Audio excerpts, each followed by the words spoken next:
Cette nuit-là, Rome retient son souffle comme une horloge qui aurait oublié de battre, et un nouveau pape, encore étonné par le poids de son propre nom, gravit des escaliers que personne ne raconte dans les visites guidées.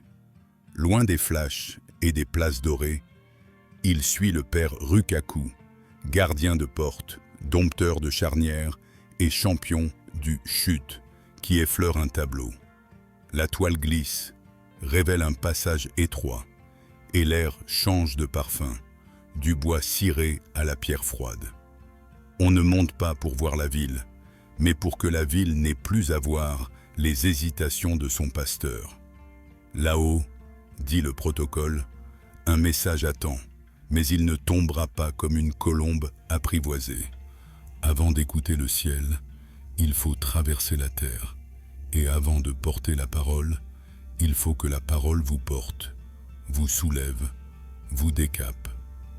3 juges, 3 failles, 3 façons d'éprouver le cœur d'un homme qui porte un vêtement blanc, précisément pour que la moindre ombre se voie. La tentation d'abord, polie, persuasive, presque domestique. Asmodée s'est replacé des souvenirs comme on replace des meubles pour faire croire qu'on a changé d'appartement. Vient ensuite la panique, rapide, coupante, l'art d'Agar. Offrir une fenêtre ouverte avec, au bord, un choix truqué. La promesse qu'un renoncement immédiat vaut un salut éternel. Enfin, Dantalion, le plus moderne des anciens, qui ne vous demande pas d'apostasier, mais de vous disperser, qui n'arrache pas la foi. Il la déplie tellement qu'elle devient papier de soie et s'envole au premier courant d'air. Qui pourrait être prêt à ça? À cette heure, les statues ont ce teint froid des surveillants qui n'ont jamais sommeil, et la lune, posée sur la coupole comme un seau de cire, semble prête à se briser au moindre faux pas. Le père Rukaku ne philosophe pas. Il marche, et chaque marche sonne comme un aveu. Il connaît trop bien ses pierres pour ne pas leur parler. Ici, souffle-t-il, on laisse au vestiaire les titres et on monte avec ce qu'on a vraiment dans la poitrine. À l'angle d'un couloir, 2 squelettes de papes, gardiens muets d'une morale en os, fixent la scène sans œillère. Pas un décor macabre, un rappel précis et raisonnable. Sans examen, le pouvoir devient posture, la posture devient habitude, et l'habitude finit par se prendre pour la vérité. Ce n'est pas la malédiction qui les a amenés là, c'est l'oubli, ce petit glissement continu qui vous persuade qu'un trône est une chaise longue. Le vent gifle les tuiles avec ce bruit de cartes déchirées, et l'encens, resté sur les vêtements comme une mémoire tenace, n'a plus de douceur. Il pique comme une vieille liqueur. La ville en bas ressemble à une mer immobile, avec ses vagues de toit et ses récifs d'ombre. On devine les ruelles comme des veines où le sang hésite. On pourrait croire à un caprice médiéval, un défi pour gens friands de frissons. Il n'en est rien. C'est une procédure, à la fois trop simple et trop exigeante pour être populaire. On enlève les applaudissements, on enlève les formules, on enlève la chaleur des tapis, on garde la pierre, le vent, la gravité. Et quand il ne reste que cela, ce qui tient encore, la vocation ou le déguisement, se voit à l'œil nu. Les toits ne mentent pas. Ils vous demandent de garder l'équilibre. Et l'équilibre n'est pas une prière, c'est une décision répétée à chaque pas.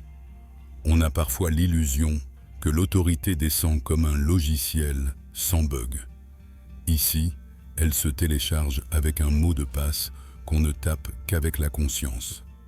Le pape, lui, avance sans geste d'orateur, parce que le vent n'écoute pas les tirades. Il sent la bordure de la pierre mordre la semelle, et cette morsure est un bien. Elle rappelle qu'un pouvoir spirituel commence par le sens du poids. On pourrait le croire seul. Il ne l'est pas. Le père Rukaku, silhouette vigilante, offre l'unique sorte d'aide qui ne fausse pas un examen, de la présence. Pas de conseils qui brillent, pas de formule de théâtre, juste cette constance terre-à-terre de ceux qui savent ouvrir une porte en silence. Par moments, on croise une bougie, allumée on ne sait par qui fume plus qu'elle n'éclaire, et pourtant la fumée dit l'essentiel. La lumière, ce soir, aura du mal. C'est bon signe. Les vérités rapides aiment les plafonds dorés. Les vérités qui tiennent aiment avoir froid. Pourquoi tant d'énigmes pour un seul message? Parce que la parole qui doit guider des milliers de consciences doit d'abord prouver qu'elle a conquis la sienne. Sans cela, chaque conseil sentira la manœuvre, chaque bénédiction sentira la réclame. Ici, l'ange ne descend pas comme un applaudissement céleste. Il attend que l'homme soit prêt à n'être qu'un homme. C'est la première condition. N'être ni statut, ni rôle, ni personnage secondaire de sa propre légende. Les pas résonnent, parfois trop fort, et l'on se surprend à prier pour que la pierre devienne plus tendre. Elle ne le devient pas. Le protocole du toit a la politesse d'un maître d'armes. Il vous salue, puis il vous teste. Les tests ont été choisis pour un effet précis. Asmodée vous persuade qu'un autre passé aurait fait de vous un meilleur présent. Agar et vous pousse à signer, en tremblant, un contrat d'abdication dont la première clause est écrite en panique.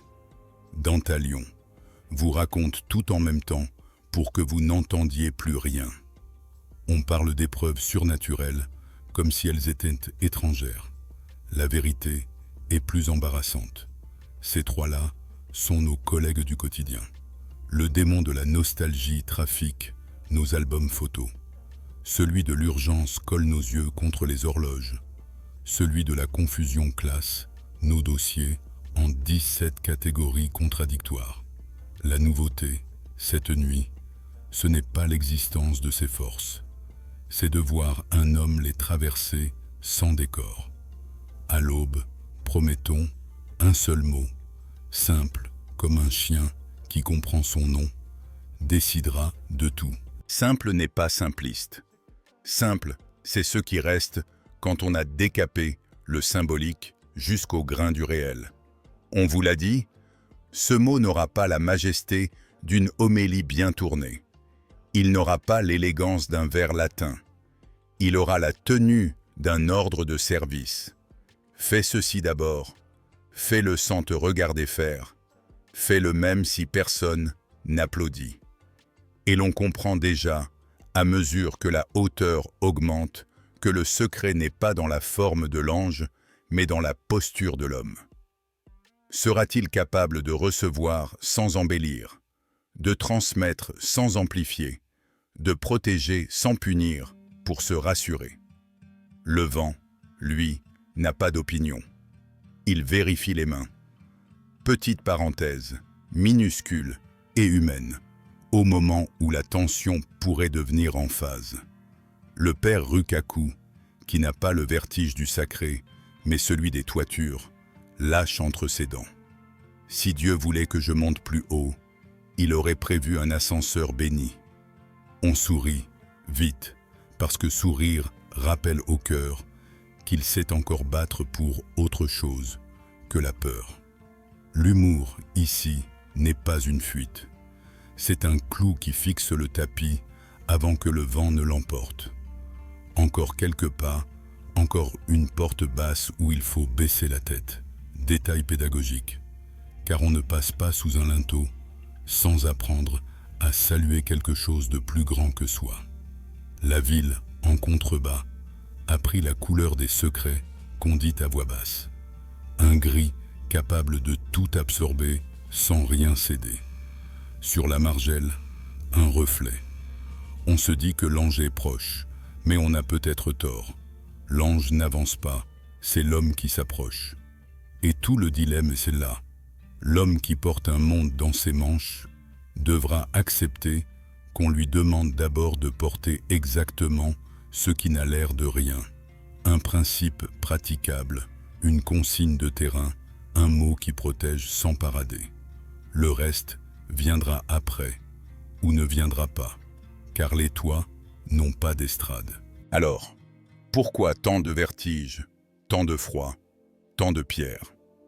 Parce que les messages qui changent la vie ont besoin d'air maigre pour rester authentiques, et que l'oxygène de la gloire fausse les voix. Ici, le protocole n'a qu'un but, vous mettre à la bonne distance de vous-même. Ce soir, la robe blanche n'est pas un bouclier.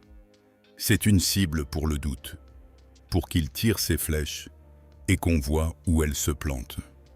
Et là, juste à la lisière du ciel, quelqu'un attend. Pas une apparition décorative, pas une mascotte mystique. Quelqu'un dont la présence rend l'air plus net et l'orgueil moins confortable. On l'appelle Gabriel. Mais avant le nom, il y a la question qui fend la nuit comme une craie sur une ardoise. Êtes-vous prêt à entendre quelque chose de très simple et à en supporter tout le poids? On imagine l'autorité comme un fauteuil profond et des décisions qui tombent avec le bruit rassurant d'un couvercle refermé. En réalité, elle commence souvent par une marche où les pas résonnent trop fort et où l'on comprend que chaque écho est une responsabilité. Ce soir, la scène ressemble à une légende, mais elle parle d'une mécanique que nous connaissons tous. Comment la tentation réécrit le passé, comment la peur rétrécit le cadre jusqu'à fabriquer de faux choix, comment la confusion vous pousse à répondre à tout et, ce faisant, à ne répondre à rien. Voilà pourquoi cette nuit compte. Parce que le message promis ne sera pas une formule brillante, mais un outil simple, taillé pour les crises où tout vacille. Le but n'est pas de s'émerveiller devant un miracle, c'est de comprendre un mode d'emploi et de pouvoir le rejouer demain matin, quand la sonnette retentira au pire moment. Imaginez un dirigeant, un parent, un médecin de garde, un professeur devant une classe turbulente. Tous, à un moment, devront trier l'essentiel de l'urgent, l'important du bruyant. L'archange ne vient pas couronner, il vient calibrer. Dans l'ombre, Gabriel n'offre pas de poème. Il propose une ligne de conduite. Un test en 3 temps qui enlève l'illusion comme on enlève de la buée sur une vitre. Pourquoi ce dépouillement?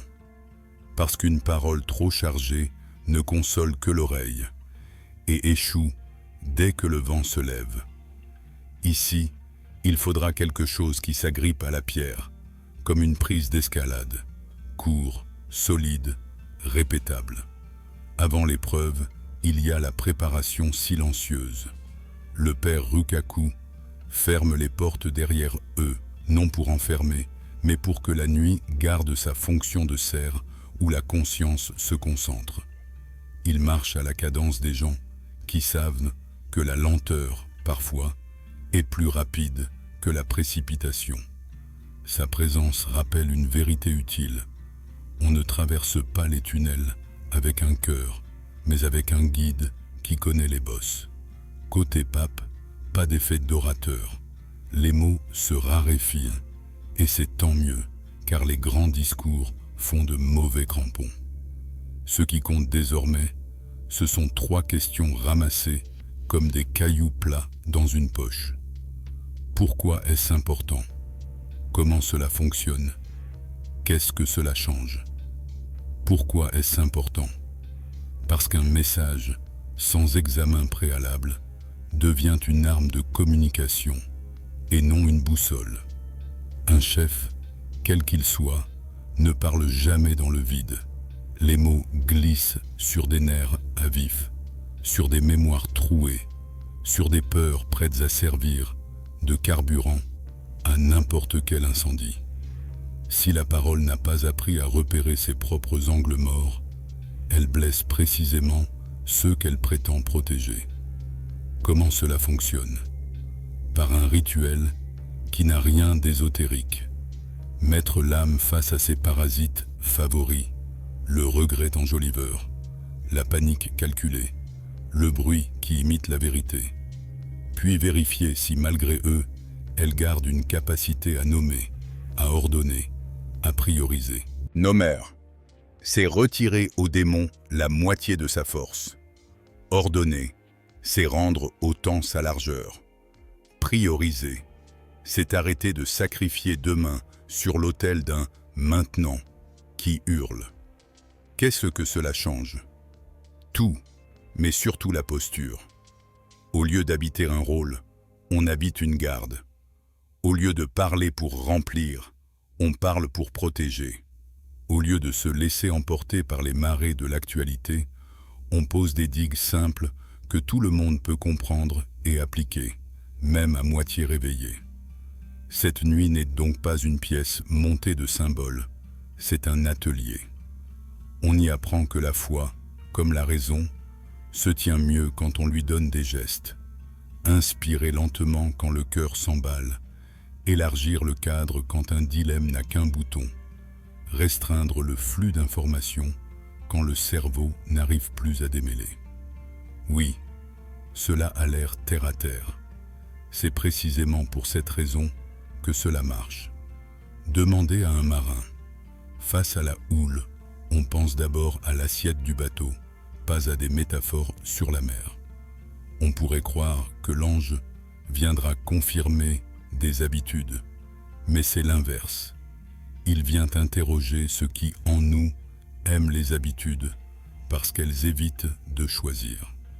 La tentation joue sur l'affectif. Et si tu avais vécu cet autre scénario où tout est plus doux, la peur sur l'urgence, signe ici, tout de suite, et tu sauveras la confusion sur la saturation. Voici 1000 versions, choisis vite et justifie après. Notre époque aime ces 3 leviers et a industrialisé leur usage. Plateformes qui vendent de la nostalgie formatée, notifications qui transforment tout en alerte, flux qui confondent débat et vacarme. La nuit du Vatican n'a rien d'archaïque. Elle met à nu l'architecture des pièges contemporains. C'est là que le récit devient utile, parce qu'il montre un homme qui ne trompe pas les pièges par un tour spectaculaire, mais par une hygiène intérieure. Il rend grâce au chemin qu'il a choisi, plutôt que de maudire celui qu'il n'a pas pris. Il refuse le chantage au « tout de suite » en se donnant une minuterie de lucidité. Il cadre la tempête d'infos par une procédure de tri. Cette hygiène n'a rien d'héroïque. C'est une discipline. Elle n'a pas besoin d'un miracle, elle a besoin d'un rappel, et parfois d'une plaisanterie qui dégonfle l'emphase. Rukaku ponctue d'ailleurs ces pas d'une économie de mots qui vaut un cours. Un regard pour signifier « attention à la dalle », un soupir pour dire « trop tard, vous avez marché dedans ». Cette sobriété accompagne la thèse centrale de la nuit. Une autorité crédible est une autorité respirable. On peut rester à côté d'elle sans étouffer. On peut l'imiter sans diplôme. En langage d'atelier, si votre règle ne peut pas s'expliquer en 10 mots, ni s'appliquer en 10 minutes, elle ne vous sauvera pas quand tout brûlera. L'archange, quand il viendra, ne fera pas du théâtre.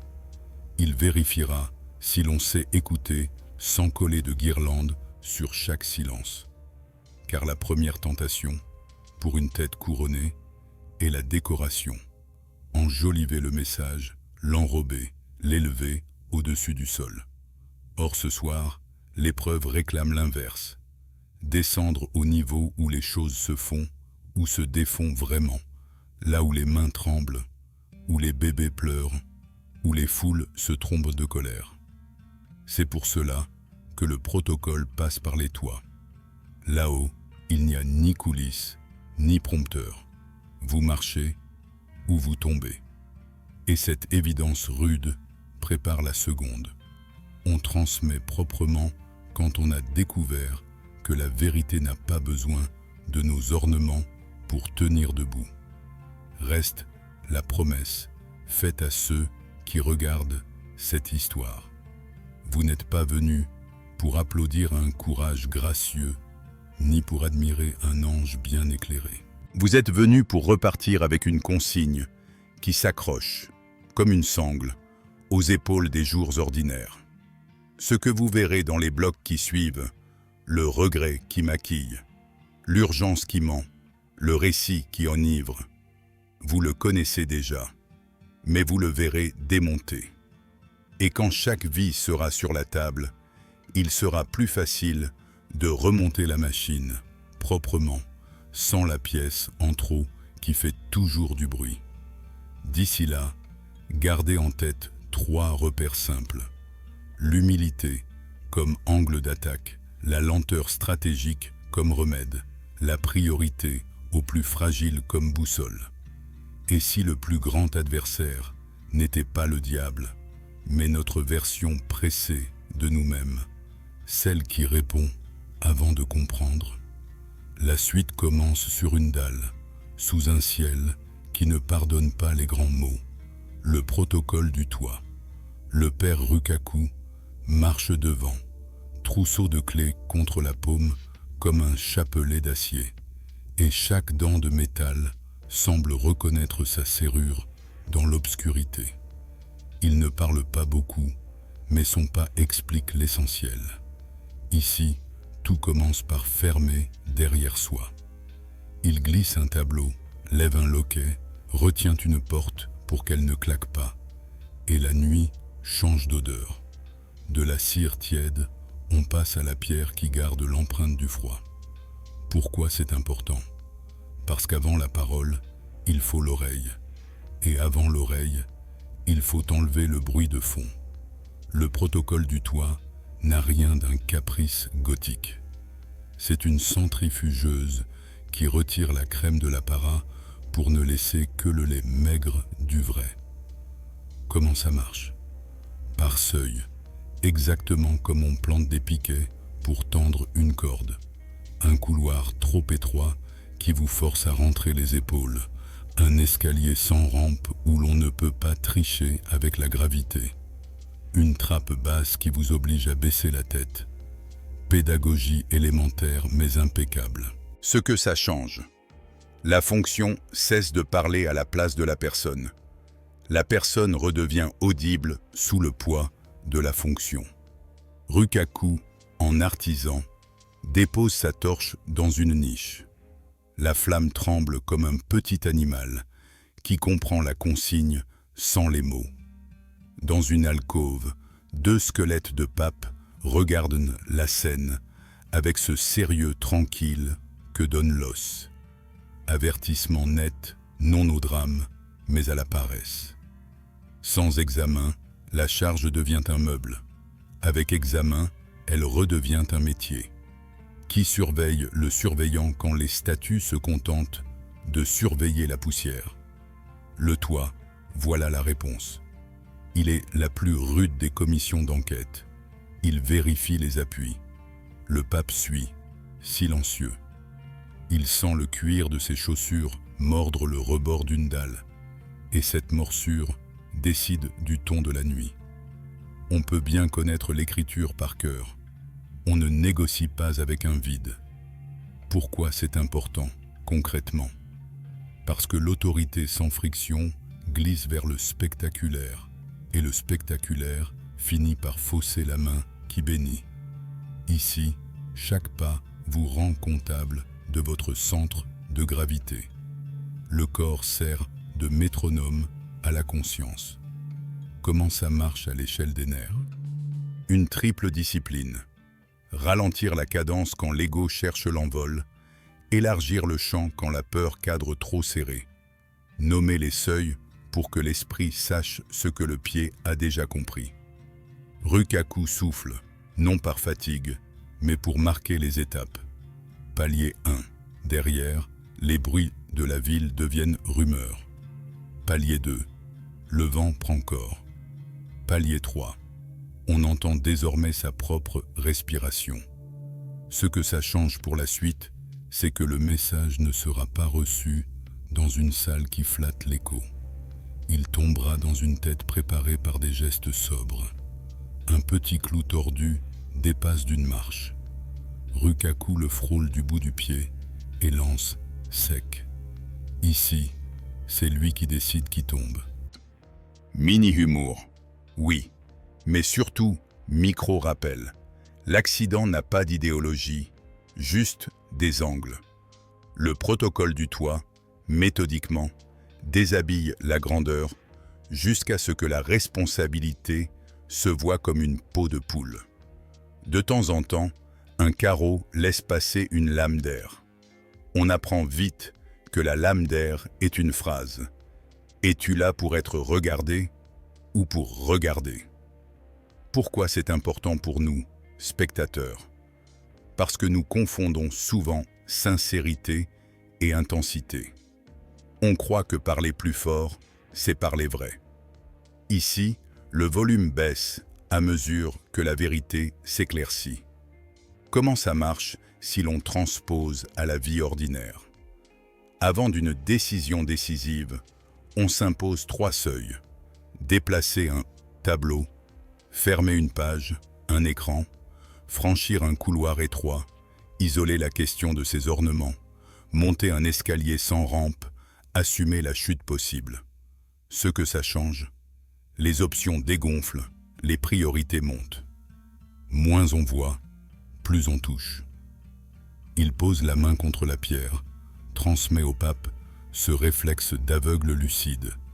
Sentir avant de juger. Et si la meilleure théologie tenait parfois dans la façon dont on négocie un tournant dans le noir?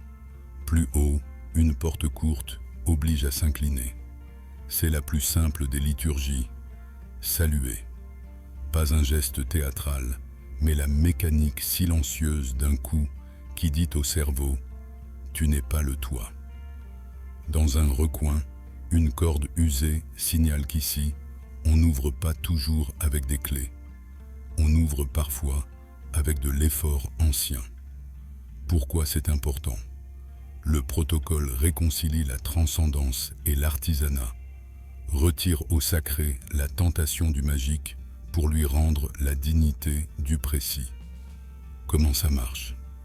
En rappelant au corps ce que l'esprit aime oublier, qu'une intention n'est rien sans une technique, et qu'une technique n'est sûre que si elle sert une intention juste. Ce que ça change, la foi cesse d'être un décor, elle devient une compétence.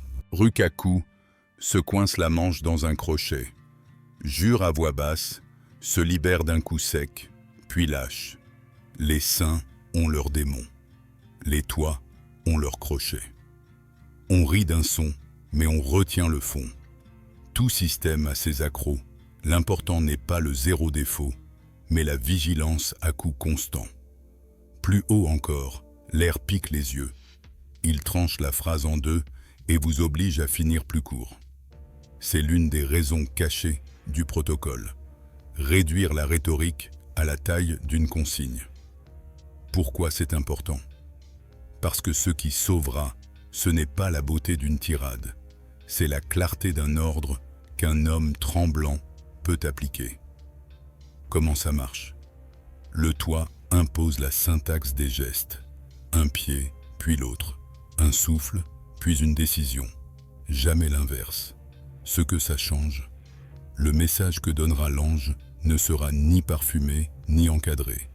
Il sera robuste au vent. Et si la solidité d'une vérité se mesurait à sa tenue par grand air? On arrive à une plateforme où l'on peut enfin voir la ville. Elle n'a pas changé, c'est le regard qui s'est désencombré. Les lumières ont cessé d'agresser. Elles signalent simplement où sont les veines du monde. Ici, l'un d'eux a trop cru aux ailes. L'orgueil a toujours de bons argumentaires. Pourquoi c'est important? L'élévation sans discipline finit en chute ornée de raison. Comment ça marche? Par glissement, jamais par coup d'état. On s'habitue au déséquilibre tant qu'on ne tombe pas. Ce que ça change, on comprend que l'examen ne cherche pas des prouesses, mais une modestie réapprise. Dans la pénombre, un chat traverse une poutre comme une phrase qui sait où elle va. Détail humble, mais le pape y lit une maxime. La stabilité n'est pas l'absence de peur, c'est une trajectoire courte et sûre. Et si la carte qu'il faut apprendre n'était pas celle du Vatican, mais celle de soi-même sous pression? Dernier seuil avant le ciel, une échelle de fer, froide, qui claque contre l'os des mains. C'est bon, rien de mystique, juste de la qualité contrôlée. Pourquoi c'est important? Le sacré sans maintenance finit en superstition dangereuse. Comment ça marche? En acceptant que l'entretien des lieux, des mots, des responsabilités est une prière laborieuse. Ce que ça change, le pape pourra gouverner sans briller parce qu'il aura appris à vérifier sans bruit. Un souffle plus haut, la coupole. Le vent organise déjà le silence en phrases courtes. On n'annonce rien, on ne sonne aucune cloche. La scène a l'élégance de ce qui n'a pas besoin d'annonce. À cet instant, le protocole a atteint son but. La conscience tient debout toute seule, comme une flamme qu'on a protégée de la course. Le pape n'attend plus qu'une chose, une vérité devenue praticable.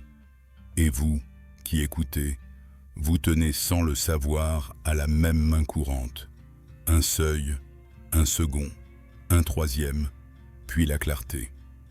Au bout de l'échelle, un messager qui n'a pas le temps pour les métaphores inutiles. La prochaine respiration ne sera pas une prière longue, mais un oui court. Et il faudra qu'il tienne. Le vent, là-haut, parle d'abord à la place des hommes. Il prend la phrase, la coupe, la resserre en morceaux nets, assez courts pour qu'un cœur pressé puisse les avaler. Dans cette découpe, une silhouette se détache, non par effet de halo, mais par la manière qu'elle a de réduire le bruit, simplement en étant là. Gabriel ne s'annonce pas. Il arrive, avec la propreté d'un matin d'hiver. Les contours se resserrent, les couleurs perdent leur caprice, et même la peur retrouve sa juste taille. Une alarme utile, pas un programme de vie. Il incline la tête sans cérémonie, comme le ferait un maître d'atelier qui vient vérifier un outillage, et s'adresse au pape non au titre, mais à la personne. On t'a choisi pour transmettre, pas pour décorer. Tu vas recevoir une parole courte, mais elle t'échappera si ce n'est pas toi qui parles en toi. Et parce que l'autorité qui prétend guider sans s'être regardée avec exactitude devient un haut-parleur pour parasites intérieurs. Nostalgies en stéréo, paniques en Dolby, rumeurs en boucle. Gabriel ne vient pas donner du prestige. Il vient enlever les grésillements. Alors, l'ange propose non pas un spectacle, mais un audit, avec un objectif clair. Vérifier si l'homme peut recevoir net pour transmettre net. Par une logique d'épure, 3 épreuves comme 3 filtres à particules. Asmodée contrôlera la capacité à remercier le chemin choisi sans détester celui qu'on n'a pas pris. Agar et vérifiera si, face à l'urgence, l'esprit sait créer du temps. Dantalion mesurera l'aptitude à cadrer le vacarme. Gabriel les énonce comme des procédures de maintenance du discernement. Le pape découvre que le message attendu ne lui sera pas délivré comme un colis recommandé, mais fabriqué en lui par la manière dont il traverse la nuit. L'ange n'est pas distant, il est exigeant. Sa bienveillance est sèche, utile. Nommer sans enjoliver, ralentir sans fuir, encadrer sans étouffer.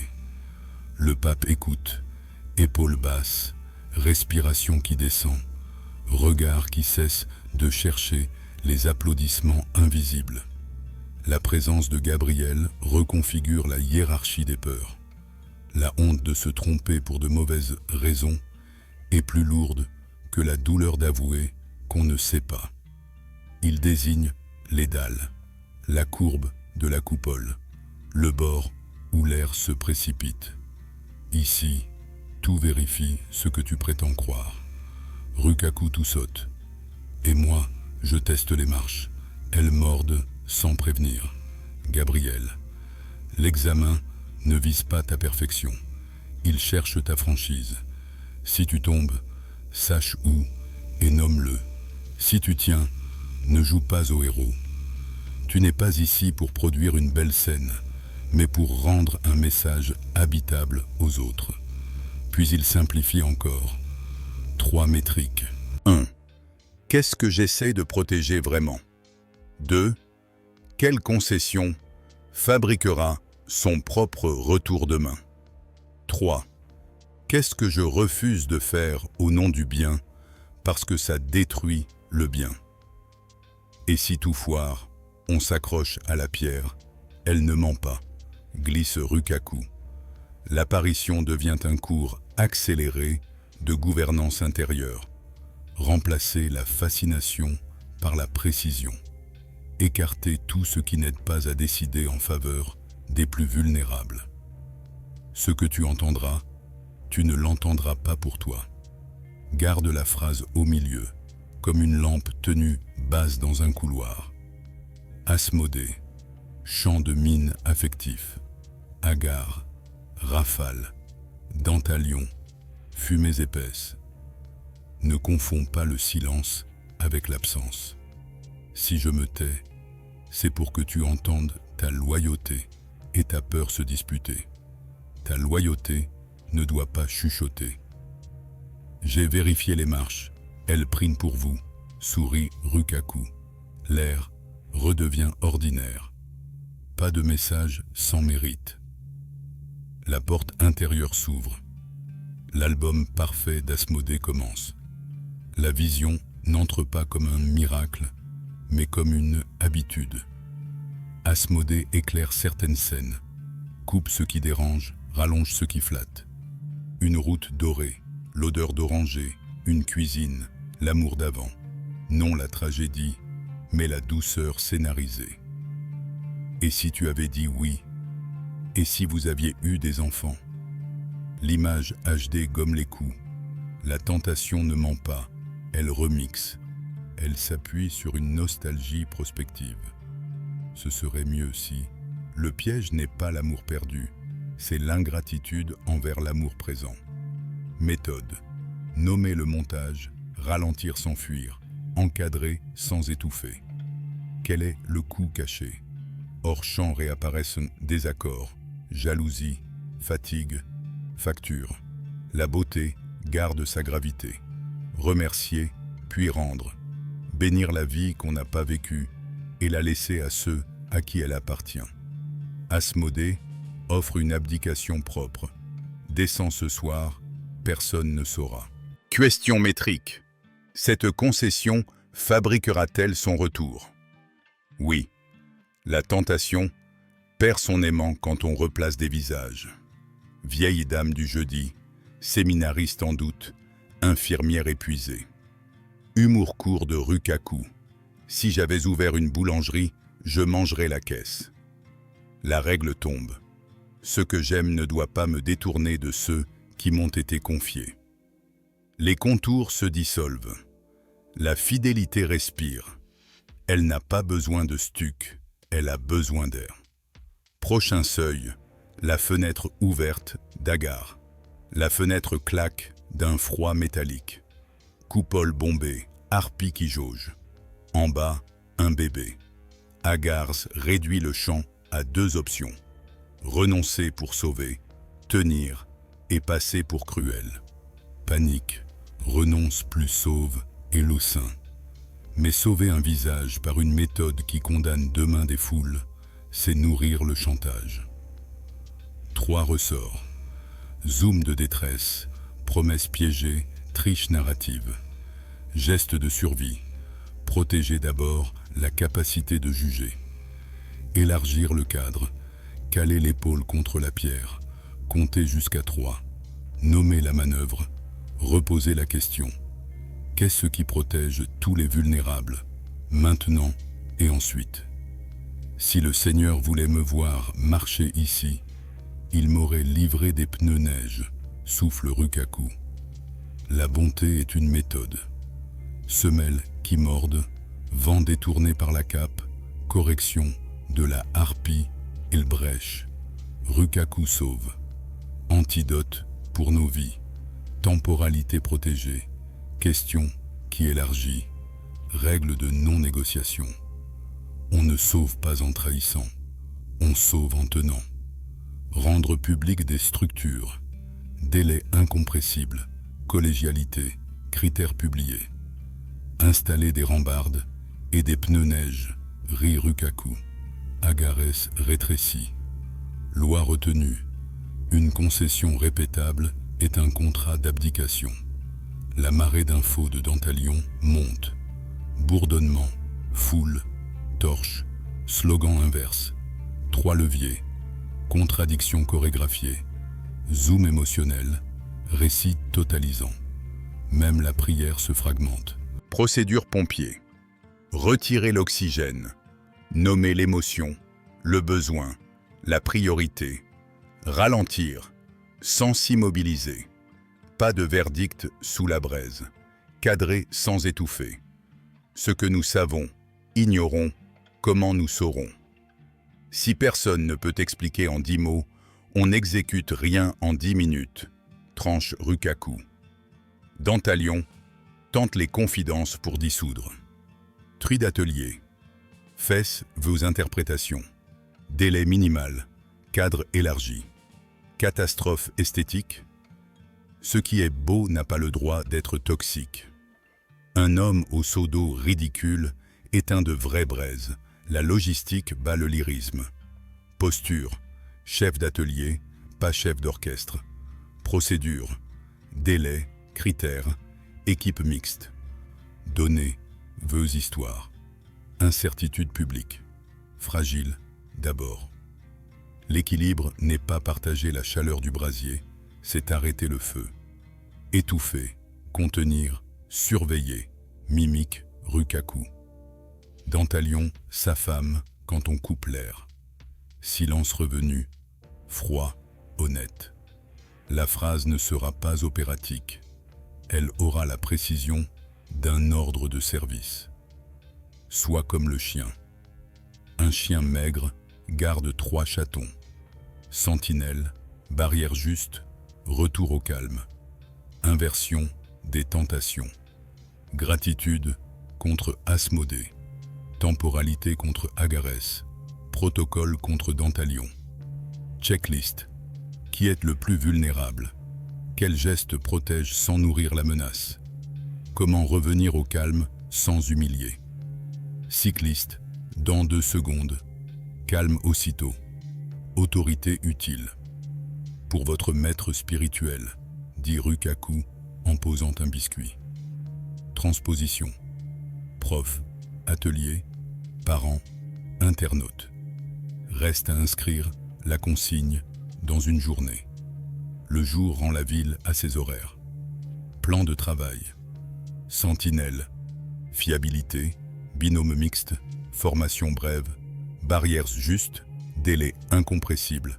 Trio d'experts. Critères publiés. Retour au calme. Îlot sobre. Cadence restaurée. Protéger les vulnérables devient réflexe partagé. Cadence. Observer. Intervenir. Apaiser. Micro-chronique. Rumeur. 2 versions. Tri. Fenêtre d'air. Protection du plus exposé. Diagnostic respirable. Pour l'équipe des sentinelles. Et si le chien passe? Sourit Rukaku. 3 phrases piliers. Protéger d'abord ceux qui ne peuvent pas. N'obéir ni aux paniques, ni aux récits totalisants. Douceur ferme. Fermeté douce. Post-it pour tous. Qui est le plus fragile ici? Quel délai? Quelles conséquences demain si je cède au chantage aujourd'hui? La mécanique est en place. Reste à convertir la nuit en leçon nette et en question qui tient compagnie. 3 épreuves, une phrase, un matin. Tentation, remix, antidote, gratitude, peur, cadre rétréci, antidote, temporalité protégée, manipulation, incendie d'infos, antidote, hygiène, fait, vœux interprétation, vitesse limitée, aveu d'incertitude, priorité aux exposés, posture, sois comme le chien, sentinelle qui reste, barrière juste qui ne se venge pas, retour au calme qui redonne de l'air. Un chef voit d'abord ceux qui cassent et nourrit en dernier la paix commune. Un parent protège la confiance. Un citoyen refuse d'ajouter de l'oxygène au feu. Un croyant garde la porte pour ceux qui tremblent. Rukaku s'assoit face au chien. 2 sentinelles se comprennent. Un enfant caresse un chaton. Le chien sait lire la main. Fermeté douce, douceur ferme. Et après, décider juste quand personne ne voit tout, quand chaque choix coûte, quand la vérité voyage en habit civil. Demain, qui ou quoi mérite d'être gardé d'abord? Et quel protocole, délai, phrase claire, cadre élargi, installé tout de suite pour ne plus se laisser programmer par la panique ou le vacarme. Raconter en 10 mots une tentation, une panique, un incendie d'infos traversées. 10 mots suffisent pour que d'autres sentinelles tiennent mieux leur poste. Quand la nuit referme sa charnière, il reste une consigne brève, des gestes transmissibles, une carte mentale qui préfère les visages au vacarme. Testez-la en marchant. Repérez le point vulnérable, créez une petite fenêtre d'air. Élargissez jusqu'à ce que la solution n'écrase personne. Côté voix, respiration basse, grain chaleureux sans pathos.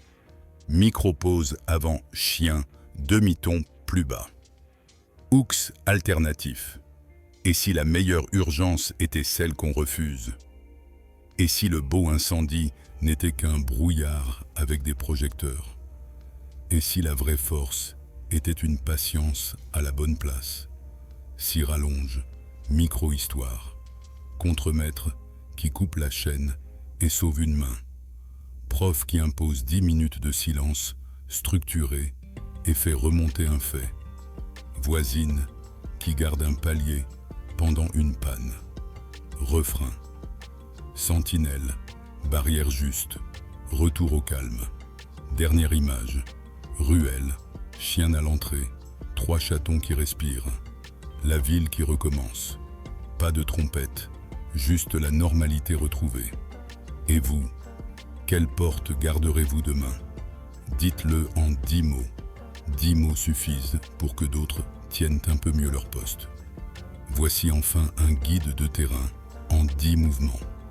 Nommer l'émotion, créer une fenêtre d'air, élargir vers le plus vulnérable, séparer fait et interprétation, détecter le chantage temporel, refuser les concessions boomerang, poser des critères publics, choisir le geste minimal efficace, documenter en 10 lignes, restaurer la cadence et remettre la sentinelle.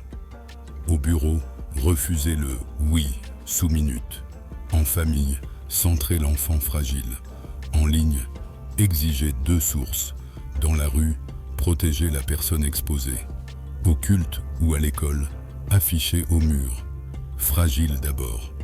Délai. 10 mots clairs. Agir. Apaiser. Recommencer. Ce n'est pas une théorie brillante, c'est une échelle sous la pluie. Et si la motivation vacille, souvenez-vous du chien de la ruelle. Pas de cap, pas de discours, juste une position juste, tenue longtemps.